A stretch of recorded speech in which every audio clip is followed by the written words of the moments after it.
straight into the technicals now, though, and have a look at the Aussie dollar. Nick Twidale from ATFX joining me. We have seen a bit of a drop. It's now flat, 64.86, after that jobs data was a little bit of a miss, Nick. It was, wasn't it? And the last two jobs data have come in stronger than expected, so I think that's kind of quite telling. But not too much of a reaction for the Aussie dollar at 7 or 8 pips lower, but it's probably going to confirm the trend we're in at the moment, which is to see the Aussie drop off, certainly against the big dollar. I think if it breaks down through, overnight low was only around 64.80, so if we see it through there, we could extend down to 64.50 and then next support level 64 cents. Well, let's have a look at some of your charts as well on the Aussie, because they show us bit more of some of the technicals.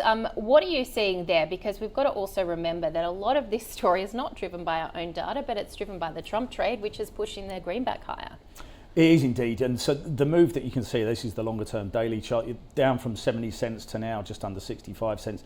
That has predominantly been on the dollar strength that we've seen through resilient US data, which we saw again last night, and of course the last move's really been on the US election. So it's not really stopped, has it? I think we had that one day last week where we saw a little bit of a sell-off in the dollar, and since then it's been every day. Even if Treasury yields have had a little bit of a break, the dollar's continued to move, and we're now at yearly highs on the dollar index, I think. So it's going to be an interesting next few sessions into the new year, but certainly I think with last night's CPI data coming in as expected, it's still relatively strong, and I know we're looking at the Fed for a 25 basis point cut in December. That may change, especially if we start to hear more details from the new government that's coming in the new year. So there's that kind of balancing act now that traders and investors have got to look at. It's like, yes, we know the Fed's going to react to data, but they can't ignore the fact that 2025 is going to be probably a lot more different than they thought it would be a couple of months ago. So the thought of getting to 70 US cents sort of seems out of the window. I was looking at your resistance level there. 64 is looking more likely when you look at the trend there. Oh, definitely. I'd say the trend at the moment, I can't really see any reason for the Aussie to rally too strongly unless we do see some sort of a change in the US, which doesn't appear to be coming anytime soon. We're still looking, when we're trading the Aussie, we're going to look at our data, but we're also going to look at China as well. China's still under a lot of trouble. Their data over the weekend wasn't particularly strong either. We could see spikes on Chinese stimulus, but they're just going to be spikes that I think the market will want to sell into at the moment. All right, let's have a look at the euro. It's also weaker. I mean, a lot of concerns here too that any potential tariffs could spark a trade war of some sort, or trade tensions with Europe too. Yeah, so that's been on the back foot for the last few sessions as well. We've seen euro come down quite significantly from those sort of levels above 110.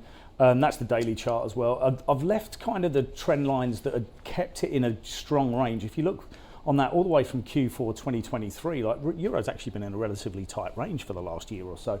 But it has broken lower now, and we're beneath that 106 level. And on these longer term charts, a firm break beneath those lows from Q2 this year really does open the way back up to parity for euro. So it's kind of a brave new world for dollar bulls out there at the moment. Indeed. All right, what about sterling? You sending money home? Are you holding? Yeah, it's come off night, and we got employment data that was a little bit weaker over, and the unemployment rate jumped up, and that saw a really nice move through. Once again, that was a good technical break. It was the 200-day moving average coinciding with that trend line. So I've left that it. We got a nice big figure through there. Once again, as far as cable's concerned, I think that we are going to see continued downside, and it's all about this dollar strength really in the market at the moment. It is indeed, and so therefore when you look at the yen, 154 is kind of where it's holding. That's your interesting one, and then looking now at the yen weakness, there's talk again that we're going to see maybe some slightly quicker rate hikes from the Bank of Japan than we were expecting even a couple of weeks ago. So this US election, as we know, affects governments across the world and how central banks are going to react. I don't think, if we get close to the 160s again, I don't think the Bank of Japan and Ministry of Finance are going to be happy with those levels. So we might start to see some moves from the Japanese authorities again. But at the moment, while US yields are moving higher, they're kind of quite happy with it. But you've got to trade that trend. So you're buying dips in dollar yen at the moment. Really, we could see more volatility in that particular bear. Let's have a look at the loonie as well, because particularly when you're talking about the China story and some of these commodities, I mean, copper is a 2-month low. There's been quite a bit of weakness in some of these commodity prices. What is the Canadian dollar doing? Yeah, so I threw the CAD in because it popped up and it has broken through that longer term resistance. One of the reasons we always trade CAD in line with the oil. Oil has hit fresh lows, and I think you just mentioned we saw a little bit of a bounce last night, but it wasn't too much. It was like 0.5% on Brent and on WTI.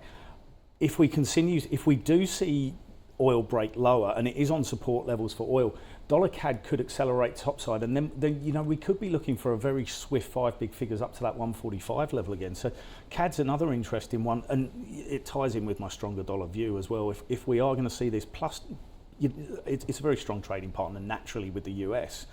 If Trump starts throwing his views north, which he's throwing them everywhere, with regard to tariffs, we could see further downside for the loonie. All right, Nick, always a pleasure. Thank you. Thank you. Twidale from ATFX running us through all the currency moves, and of course looking at the Aussie dollar pretty flat after the jobs data. 64.86 is where we trade now.